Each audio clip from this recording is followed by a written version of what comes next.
2 years ago, I got into every graduate program that I applied to, and now that I've graduated with my Master's of Public Health, I want to talk about the application process that I went through. If you don't know me, hi, I'm Nadia, and this channel is mostly about things I enjoy, which includes public health, reading, television, and popular culture. If you like this video, be sure to like, comment, and subscribe, and if you know someone applying to grad school, be sure to send them this video.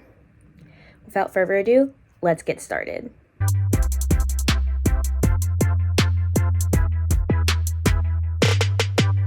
To start off, I want to say that this video will not address whether you should go to grad school. That'll be a different video. This video is just about my experience applying to schools, choosing schools, etc. I'll talk about how I picked where to apply, then I'll talk about my actual application, and then I'll talk about how I ultimately chose the school that I ended up attending, which, if you've been here before, you know is George Washington University. Also, an important caveat is that I'm talking about the 2022-2023 application cycle. This video will not acknowledge anything that has transpired in admissions since then. Throughout the video, you'll probably see me looking up. I have my monitor in front of me with all my notes, as well as my actual application pulled up, so you'll see me looking back and forth as I go through this. So let's get started with how I made my list of programs. If you've watched my Public Health Dispatch series, you'll know that schools and programs of public health are often accredited by the Council on Education for Public Health, or CEF. I partially relied on CEF's list of accredited programs to make my list, so definitely go check that out. Basically, the programs that ended up making my final list of programs that I applied to met at least one of the following criteria. Either I liked the curriculum, I liked the opportunities outside of the classroom, I was willing to live there, and or it was close to family. In terms of curriculum, I was really going back and forth between health policy and epidemiology when I was applying to MPH programs, and that's because I was interested in how diseases developed, but I was also interested in how policy impacts how we respond to public health crises and how policy shapes our health outcomes at a societal level. And so that was a decision I was kind of going back and forth about. And so both of those concentrations were ultimately represented in my final list. And so the 9 programs I applied to were Duke's Master of Science in Population Health Sciences, GW's MPH in Health Policy, UNC Chapel Hill's MPH in Health Policy, UNC Charlotte's MPH in Epidemiology, Brown's MPH in Health Services Research, Columbia's MPH in Health Policy and Management with a Chronic Disease Epidemiology Certificate, Boston University's MPH in Health Policy and Law, Johns Hopkins MSPH in Health Policy and Management, and Hofstra's Generalist MPH. I am a big fan of spreadsheets, so I had this big spreadsheet that I made with all of my criteria for anything that I thought would be relevant while looking for a program. So I'll be like curriculum, what time of day the classes met, how long the program was, how many credits we needed to take, and just essentially everything I would need to know to make a decision. That also included like location, how far I was from home, and it was really helpful to be able to draw on this spreadsheet while I was working on my applications. Now onto the applications themselves. If you're applying to public health programs, you will most likely apply through SOPHAS, which is basically the Common App, but for public health programs, although not every program uses it. And so a lot of it is the same. They'll ask for like your demographic information, as well as transcripts from any schools you have attended and things like that. You basically input every class that you've taken, your involvements, your awards, and your personal statements in this portal. And I mention inputting your classes because you have to do that manually so they can recalculate your GPA. They do have a professional transcript entry service, but I didn't use it, so I can't comment on it. And I honestly found this part of the process pretty annoying because they specifically ask for classes in credit hours, and Duke, where I went for undergrad, did not use credit hours, so I had to manually convert everything. And if you put in your credits wrong, they will send your application back to you. Now let's go through my SOPHAS application together. As I mentioned, I went to undergrad at Duke. I applied to MPH programs directly out of undergrad, so I applied in my senior year. I majored in biology and global health with a minor in computational biology and bioinformatics. I mentioned that SOPHAS recalculates your GPA, so basically they give you a cumulative SOPHAS GPA as well as individual subject GPAs. They also separate your freshman and sophomore GPA from your junior and senior GPA, and so they give you like a whole sheet that breaks all of this down. But I'll mention my cumulative and also my public health GPA, which is one of the subjects they pull out.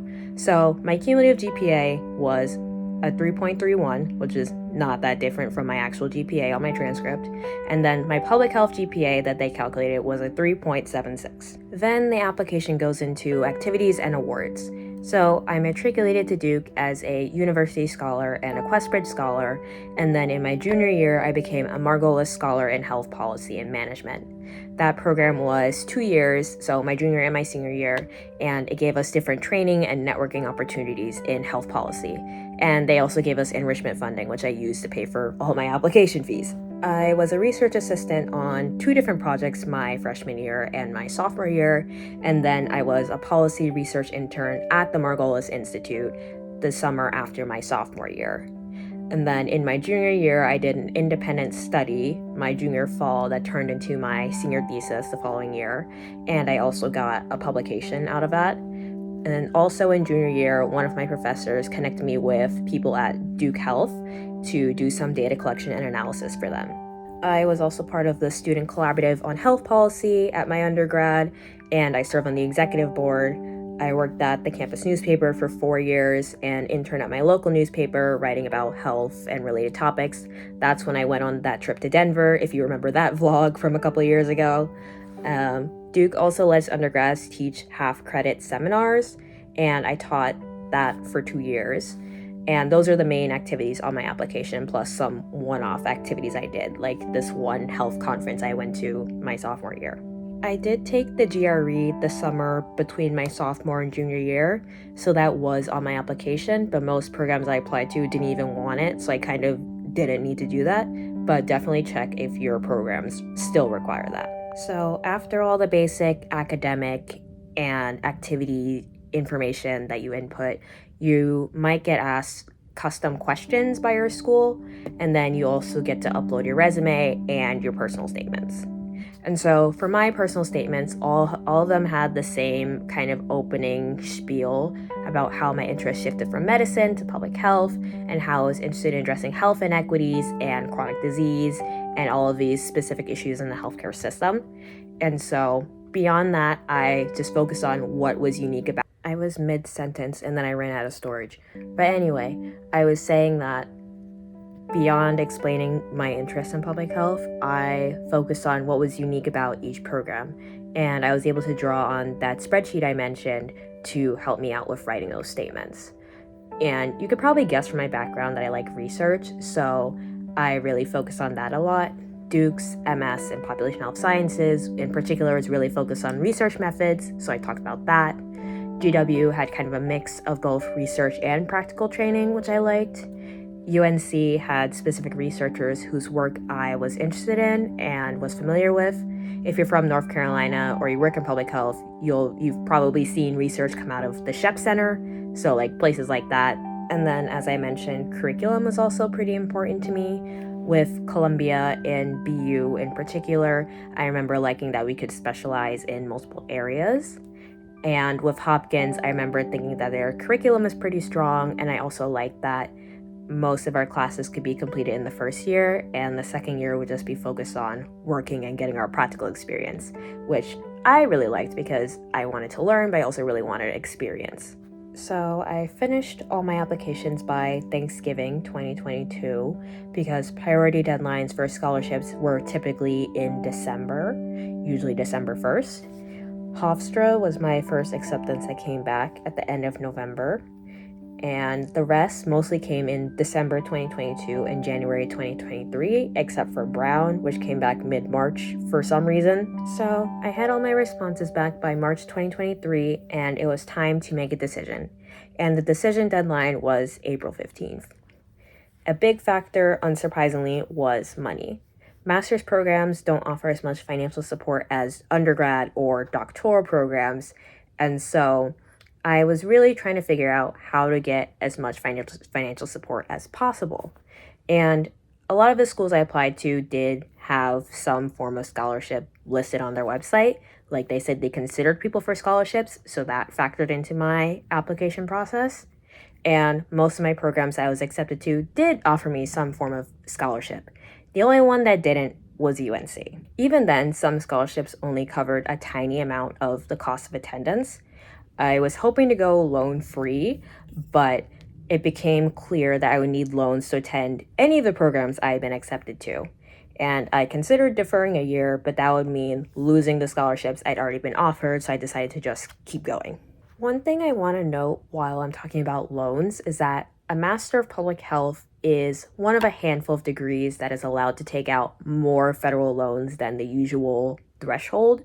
So I would have been able to take out $33,000 for the academic year rather than the default $20,500 for all of my programs except for Duke, because Duke was a Master of Science and therefore didn't fit under that public health exemption.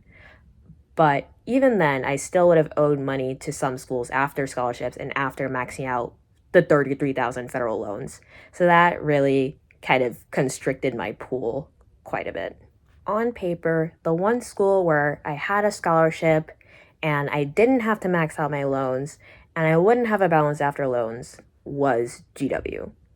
And in the moment, I knew I would still have to deal with DC cost of living, but it felt like it was worth a shot because I thought that being in the DC metro would be good for my interest in policy.